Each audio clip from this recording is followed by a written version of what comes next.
Hi, everyone. Allison Livingston, 5 Steps to Connect. So glad to be with you again this week. We're talking about such an important topic in this series about resilience, and it's going to lead into a fun, free Facebook challenge or email challenge, and also a new class about how to encourage, model, teach resilience and wholeness for your kids, because there's nothing we want more.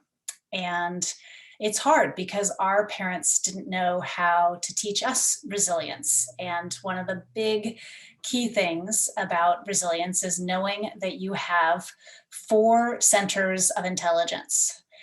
I was taught I had one center of intelligence, and it was my rational brain. And it was figuring out, solving problems, linear thinking, analyzing, judging, critical thinking. All of these things are amazing. They are so important in our complete life. But in terms of connection and in terms of parenting, they are not the only game in town. So, a better or more important thing, like we talked about the other day, is that resilience needs all 4 centers of intelligence. And besides our minds, it is our heart center for our feelings, being able to experience all of them, not just the comfortable ones. Our body wisdom, where do we feel tension? Where do we feel sensation, which is telling us about emotional energy? And all those feelings point to our gut, which holds our motivation, our why, our values, our what matters, our needs, unmet and met needs. So it is this 4-part system that needs to work in conjunction and integration that is what allows us to be resilient. And so that's what we want to talk about. So I'm going to give you a tip, a scenario, and then let you practice.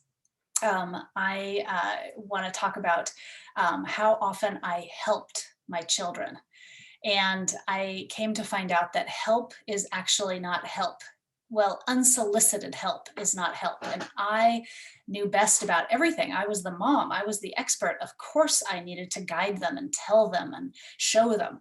And, when they're super young, that's of course true, because they just aren't able to do everything by themselves. But as they get older, and even from the age of 3 on, they can do so much more. And that's how they learn. They learn by doing, by falling on their face and trying again. And so we need to let them fall on their face. And it's so uncomfortable. It feels painful to me to watch them struggle. And that is exactly the help is not help. The struggle is part of it. The struggle is vital. The struggle is how we are designed. Brene Brown says we are designed for struggle. And so that's where the whole emotion comes up. So I'm going to show you my drawing about resilience parenting. And I just want to show and emphasize the 4 body centers of intelligence: the head, the heart for feelings, the V for values, needs, motivation, why. And then the orange is our body wisdom, that our body doesn't lie. When we feel constricted, tension, glitchy stomach, tight fists, sweat, fast heart rate, this is all communication about our feelings that point us to what matters, our needs. So in this side, the example is that we have this line, this barrier that we resist, we avoid, we numb, we offload feelings that are uncomfortable. That when we were young, our parents didn't know how to teach us. They didn't know how to do it themselves because their parents didn't teach them how to actually be with and experience an emotion. Jill Bolte Taylor says that it is proven to last emotional energy 6 to 90 seconds if we don't re-trigger ourselves with more thoughts. So we get into these re-triggering spin-out loops of being stuck in an emotion, a pain-triggered stuck cycle. For another day.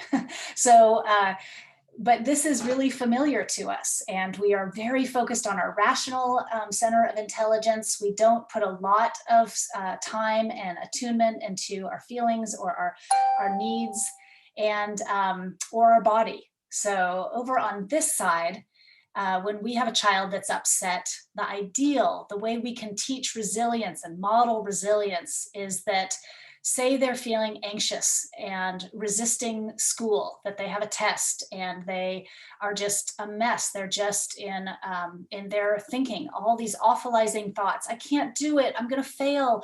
I don't know the material. Everyone's going to laugh at me and I'm going to be, ostracized. So you can see at the bottom, they're in spin out of future possibilities, future what ifs. They're just stuck in their thought traps, and they're coming up with all of these scenarios. And they're worried about fitting in, and they're worried about being judged, and thought traps, and all these and blame, and all these different things that we go through, and they just stay stuck here because they're so fearful of feeling literally afraid or shamed or judged, or they're feeling anxious and uncertain. And so they go back to this place. Sorry, I'm describing this place, that they're just their child is in this, and so they just don't want to feel any of those. It's too uncomfortable. It feels like it'll be a tidal wave and they'll be swamped.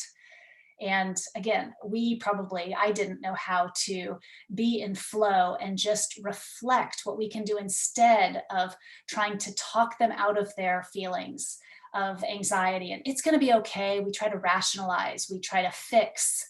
We say, oh, well, let me work with the teacher and get you extra time to study. And we try to save them. We try to help them. That's not the way. That keeps them stuck here and not feeling their feelings. And that breaks a really important way we were designed. This beautifully designed flow is, we have a thought of, I'm going to fail my test. And we're able to reflect that to them. We're able to reflect their feelings and their thoughts. Oh, so you're really worried about the test this week, and you're feeling uncertain about how it's going to go, and you're feeling a bit scared, you're feeling anxious. You can ask, where are you feeling those in your body? Is it in your throat? Is it in your jaw? Is it in your shoulders? Where is that anxiety? Where is it in your body?